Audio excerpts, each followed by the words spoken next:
For day 4, we're going to take a break from all of the elections and wars and political fighting to look at some technological, social, and cultural changes that happened during this time period. As I'm sure you remember, the Second Great Awakening is still sort of roaring on. We're in the later phase of this, but it's going to lead to a significant amount of social reform. And at the same time, the market revolution is going to lead to a whole new host of innovations and other things. And, as we hopefully talked about at the beginning of this class, the U.S. patent system is going to push innovation by allowing people to develop new products and things like that in the hope of making significant amounts of money. So, day 4, technology brings reform.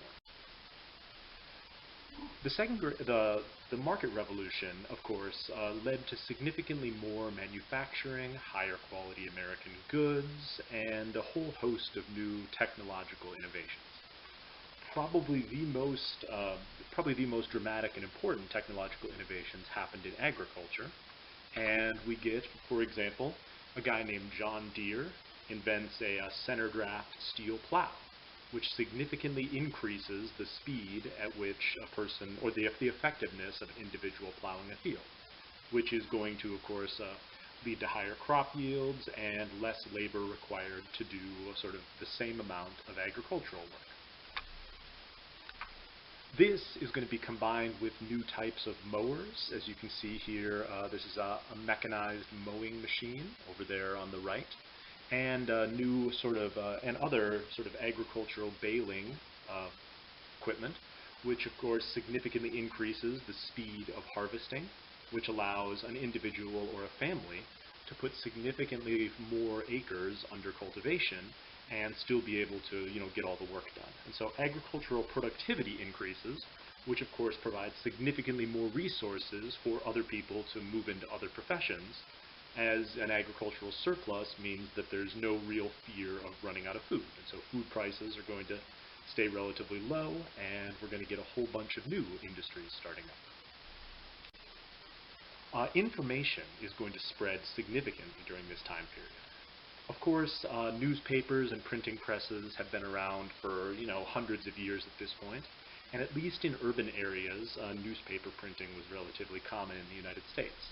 But during this time period, we're going to see an informational revolution with the invention of something called a penny press. So the penny press was a very cheaply made newspaper on this sort of thin paper that's kind of similar to newsprint that we have today. And it allowed more people to get into the publishing game. And it was called the penny press because it was able to produce newspapers so cheaply that they would only cost a penny. And so this greatly expanded the circulation of newspapers and the amount of people who could afford newspapers, which increased people's knowledge of the news, was allowed to spread information about like new agricultural techniques or new theories on a variety of different things. And so information is going to explode during this time because of greater access to newspapers and newsprint. We're also going to go through a transportation revolution during this time period. Of course, you remember before this, the United States had been building infrastructure for quite some time. Going all the way back to, to the American system, we saw the big boom in road building and the creation of turnpikes and things like that. And we also, of course, saw the canal building boom. But what's going to show up now is the beginning of the first railroads. Railroads, of course, are significant.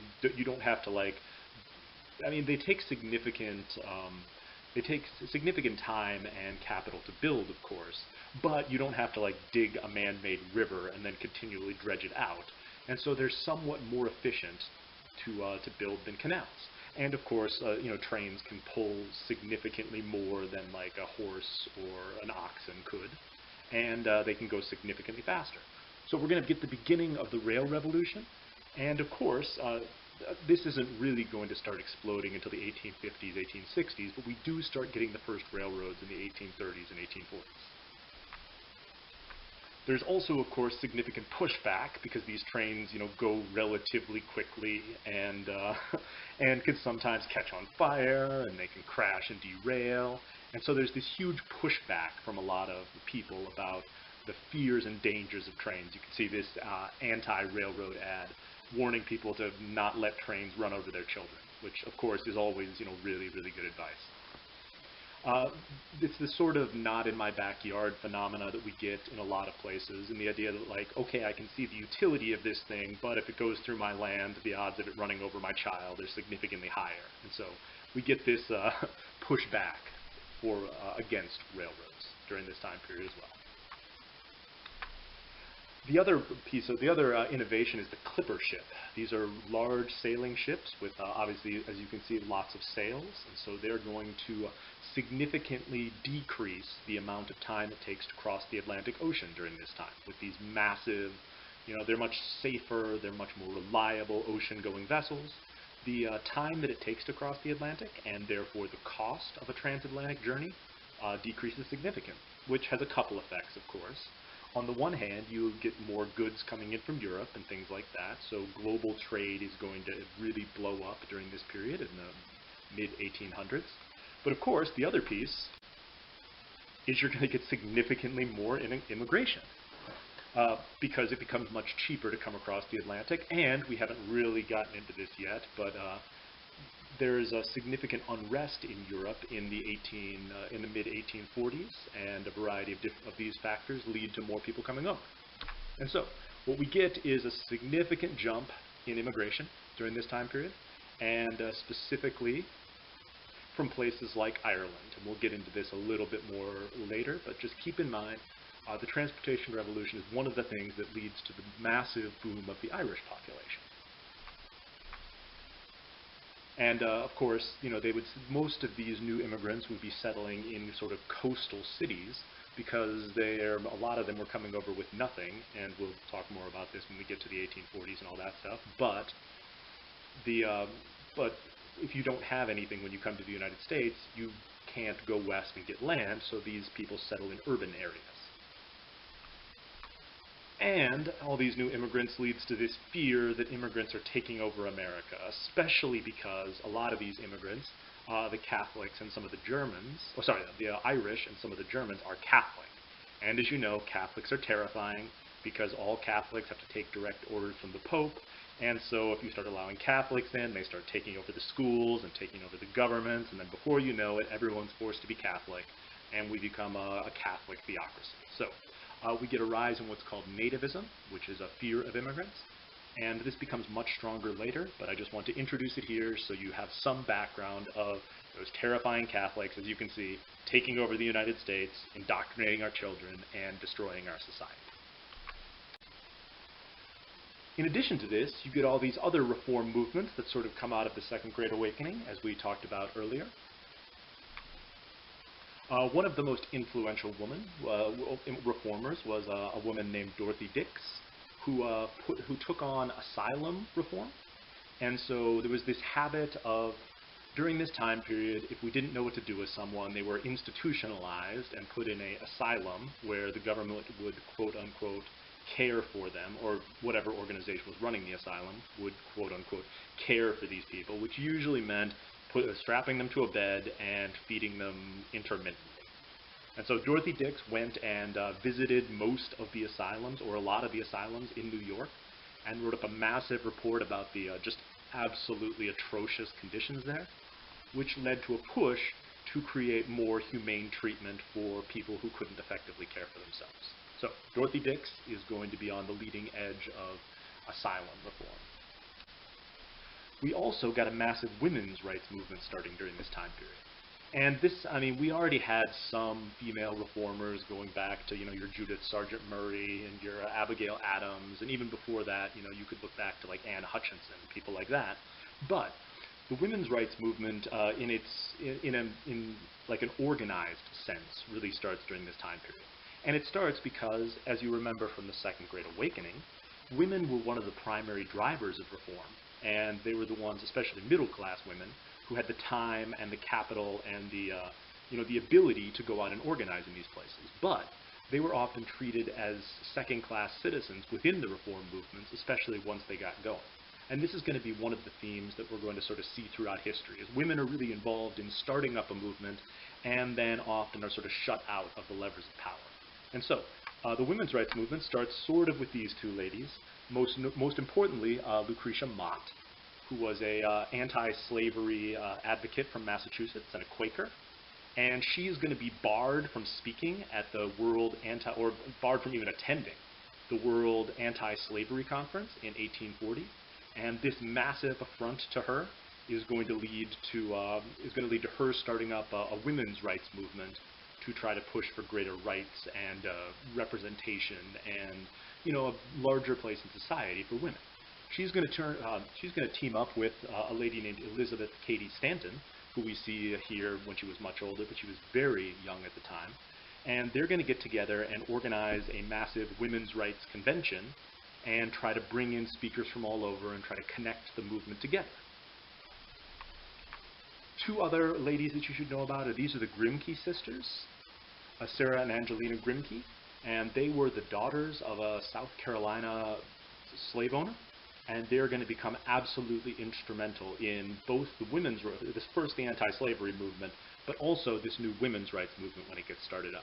Because most of these reformers weren't just involved in one of these movements, they got involved in all of them. The conference that was organized was called the Seneca Falls Conference, and it was in Seneca Falls, New York. It was a massive gathering of a variety of different people who supported women's rights. They got together, they spoke, they coordinated, they set up, correspondence networks to continue working for these things. And most famously, Elizabeth Cady Stanton drafted this declaration called the Declaration of Independence, which basically was scripted after the Declaration of Independence and would lead to and would state all the sort of goals of the women's rights movement. We also saw an education reform movement during this time period. Education had always been somewhat important in certain places of the United States.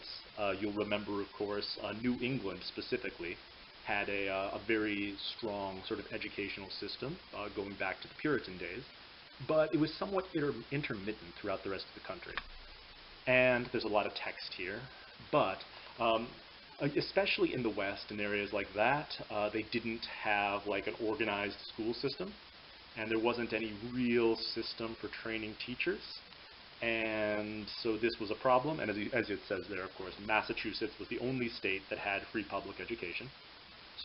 But with the whole Jacksonian Revolution, as we're removing property requirements for voting, and now everyone or most white men can vote, there was a sense that we really need to educate these people. We really need to educate people better so they know what they're actually voting for, they can understand the issues, things like that. They can read campaign letters, all that sort of stuff. And so, what we end up getting something called the Common School Movement. And the Common School Movement was started by a reformer named Horace Mann, M-A-N-N. And what he's going to do is push for this system of free public education for everybody. They're going to require increasing standards for teachers. They're going to increase the quality of schools and the quality of instruction, and provide a basic framework to create a free public education system in the United States. And so we're going to see a massive sort of expansion of educational opportunities during this time period. And we're going to see a large explosion in the abolitionist movement. Of course, abolition had been around for a very long time. There were abolitionists going all the way back to the colonial days. But during this time period, with the Second Great Awakening, you're going to see a significant expansion of the abolitionist movement. African Americans were one of the larger driving forces in the abolitionist movement. Richard Allen created this organization of black churches known as the African Methodist Episcopal Church. And he's going to use this to build a network of black abolitionists to push for the rights of African Americans. And for a lot of African Americans, they saw the abolition of slavery as absolutely essential to equality in the United States. So even for free African Americans, the cause of the suffering of enslaved people within the slave states they saw it as completely interconnected with trying to eliminate and get rid of discrimination in northern states as well. And so this stuff was these movements were totally connected together. So you should probably know Richard Allen and the African Methodist Episcopal Church. You should also know Frederick Douglass, who was a former slave who escaped, went north, got an education, and eventually his freedom was purchased. And he became an international celebrity because he was incredibly eloquent, incredibly persuasive. I'm sure you had to read at some point The Meaning of 4th of July for the Negro, which is just one of the most fantastic, argumentative, just super sarcastic documents in American history. And so Frederick Douglass became an international sensation, speaking around the world and pushing for increased support for abolition. The other guy you should probably know is Theodore Dwight Weld. So Theodore Weld was a minister, and he is going to be one of the founding members of what's called the American Anti-Slavery Society, which becomes sort of the largest anti-slavery group in the United States. Of course, as it says there, he founded it with William Lloyd Garrison, who I think we talked about last unit, was the editor of The Liberator and one of the most ardent abolitionists with his whole immediate, uncompensated abolition. And as you can see, he also married Angelina Grimke, and so the whole anti-slavery movement sort of connects together through the women's rights movement. So, Theodore Weld and the American Anti-Slavery Society. Oh yeah, here's The Liberator. This is William Lloyd Garrison's newspaper. You can see using imagery both of religion and trying to humanize the suffering of slaves. And as I said before, the slogan of The Liberator was immediate, uncompensated liberation. And all of this push for abolition is eventually going to lead to the end of the gag rule. Of course, you remember the gag rule was a law put in place during the Jacksonian era by which all petitions that were discussing slavery had to be immediately tabled because they didn't want to even discuss them. And the way that in this time period, the way that a bill became a law is you had to submit a petition first, and then that would lead to debate and potentially the crafting of a law. And so the gag rule was eventually destroyed by John Quincy Adams and his continual agitation against it. He repeatedly pointed out the hypocrisy, and I think his best moment was he tried to use really clever sort of political maneuvering to humiliate Southerners who supported the gag rule. His best moment was he tried to, at one point, submit a petition that was written by slaves, and of course, Southerners freaked out and they passed a resolution condemning the contents of this petition because, of course, anything that slaves are saying they clearly disagree with. And then John Quincy Adams unrolled the petition, and it was supporting slavery, and so he got a bunch of Southerners to condemn slavery by submitting a petition crafted by slaves. And so eventually the gag rule was repealed, and slavery would again be able to be discussed in the House of Representatives, but this didn't necessarily lead to really useful and helpful debate about it because obviously the positions are just so far apart at this point. So, gag rule now gone. Last is going to be conflict out in the West. So obviously the Mexican-American War brought in a whole bunch of new territory, including the Utah Territory, where the Mormons had moved to after fleeing from their sanctuary of Nauvoo after the death of Joseph Smith. The Mormon Wars were between, to call them wars is probably sort of disingenuous, but they were a series of conflicts between settlers moving west and the Mormons who lived in Utah. The settlers would often totally disregard Mormon sort of land claims and things like that, move through, not be particularly respectful of Mormon customs. And so this would sometimes lead to conflict, and the main catalyst for this was something called the Mountain Meadow Massacre, where a Mormon militia slaughtered a wagon train of settlers who were moving out to California. This led the U.S. government to send an army out to try to put down the quote-unquote Mormon uprising. And the Mormon militia and the U.S. Army sort of danced around each other for a while. And in the end, the whole thing sort of just fizzled out. And there wasn't any real conflict, and it wasn't really a war. But what it did do was Brigham Young had to, they allowed Brigham Young to just be the governor of the new Utah Territory. But the Mormons agreed to follow U.S. law in general. And so it's the end of the sort of Mormon state of Utah, and Utah becomes, Utah Territory becomes formally sort of integrated into the United States as just another state that is predominantly Mormon, rather than a specifically Mormon state. And so it's going to lead to significantly more people coming in. Utah is going to be more opened up to non-Mormons, and the area is going to boom.